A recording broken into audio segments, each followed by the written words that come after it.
Good day, everybody. Just a second. I gotta change my hat. Got this hat yesterday at Brawny Waterfront or Heritage Waterfront Park or something down in Brawny, my old stomping grounds, where I met my my local rep for the PPC, Gilbert Jubenville, and a few other reps, a couple other reps whose names escape me. Anyway, I got this hat. They gave it to me. I gave a little donation. I think they would have given it to me regardless, but I gave a nice donation to my local rep for the upcoming campaign. I wanted to talk real quick about 3 foundational principles that are ideal for building a society. In particular, societies here in the West where we value these things. So the values are freedom, equality, and responsibility. Now, funnily enough, these 3 values used to be how it was worded, if I'm not mistaken, on the PPC's website. They've since changed it, and they've changed the order. I think now it's freedom, fairness, and respect, or responsibility and accountability, fairness, and respect.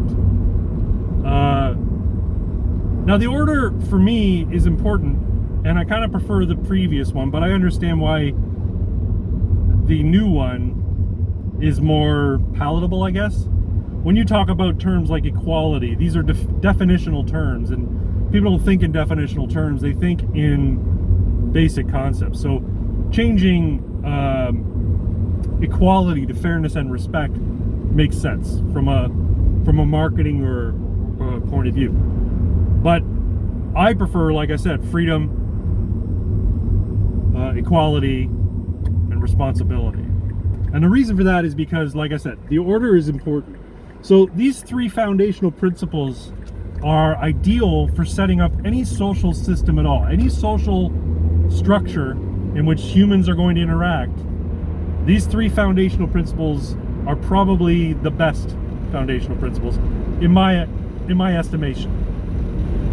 And you can go all the way as small as, you know, a single family, all the way up to a federal government. And the reason the order is important for me is that the first 2 are tempered by the third, right? So everyone's got freedom, everyone's got equality, but in having those things, you also need to take account of your own personal responsibility in the system. And what's interesting is, depending on your level, your given level in a hierarchy of that system, the first two will be more tempered or more controlled by the third. So for instance, you got a family, a mom and dad, 2 kids, 2 siblings. Let's say they're twins, they're of equal age, so there's no differentiating the 2 in terms of, you know, their relative value, I guess. So in the case of the children, they've got copious amounts of freedom. They're children. They're treated equally by their parents. They're not going to give one kid Brussels sprouts and give the other kid, you know, hot fudge sundaes. And their responsibility is very low. They're responsible for maybe some chores. And if they don't do their chores, then the consequence is they don't get the fudge sundae, or they don't get the TV time, or what have you. At the top end, you've got the parents, right? They are less free because they have more responsibility. They are more equal, or they are equal to each other. One parent or one authority figure is no more equal than the other. When the income comes in at the end of the month, after all counts, all expenses are covered, their allowance in a good system where this value is prized, they both get an equal allowance in terms of their own, you know, discretionary spending.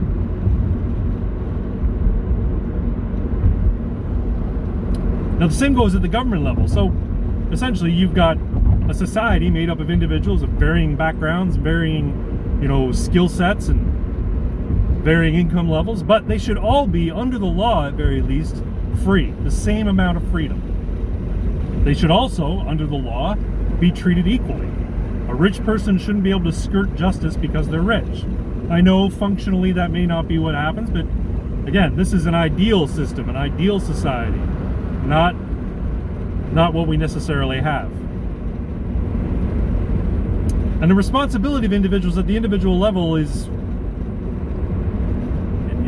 generally baseline the same. Everybody's responsible for paying a certain amount of taxes, following the rules when driving on the road, that kind of thing. However, you go higher up in the hierarchy, government officials, people acting on behalf of the state, the police, bureaucrats, judges, they are less free. They're more restricted to within the confines of the law. They should all operate on an equal level in terms of, they're afforded a similar budget, let's say, or a commensurate budget to their operating costs, so to speak. And their responsibility is high. And it's highest at the federal level. Now, unfortunately, currently, with this current regime we have, responsibility at the federal level seems to be very, very low.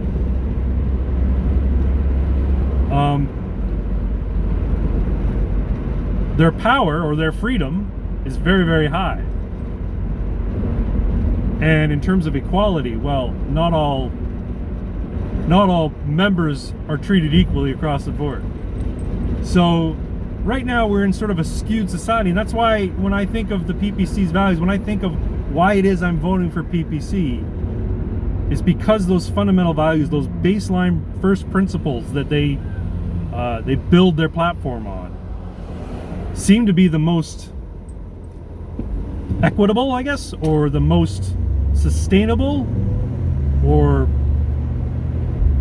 most principled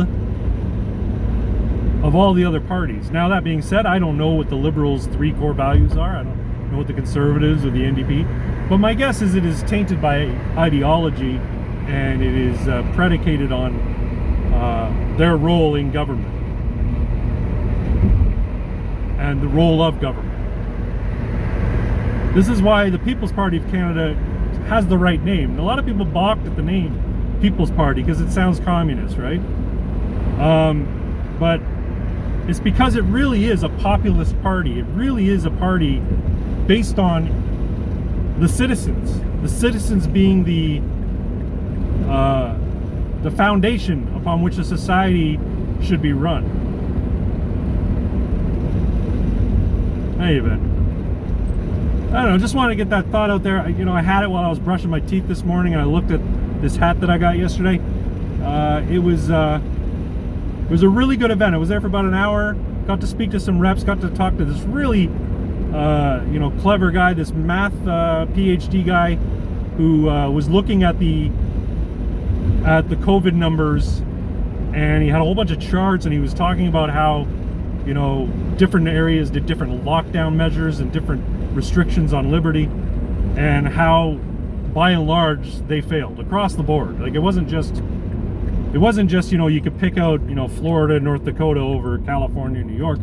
He did it on a international scale. He did it countrywide. He did it Sweden, Denmark, Peru, Brazil, that kind of stuff.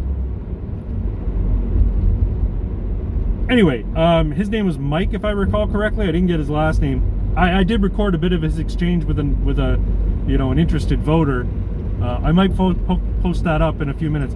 But thanks for joining me today. I just wanted to get my thoughts out there on the 3 foundational principles of the PPC and why I think they're so good, and why I think they make sense in terms of how we want to build a society, how we want to structure Canadian life, and how what we have right now simply doesn't match up and doesn't do that. And I hope if you are new to the PPC, you'll check them out. And what I'll do is in the description, I'll put a link to their website so you can check out their mission statement, their platform, their core values, a little bit more about the leader, a little bit more about the representatives.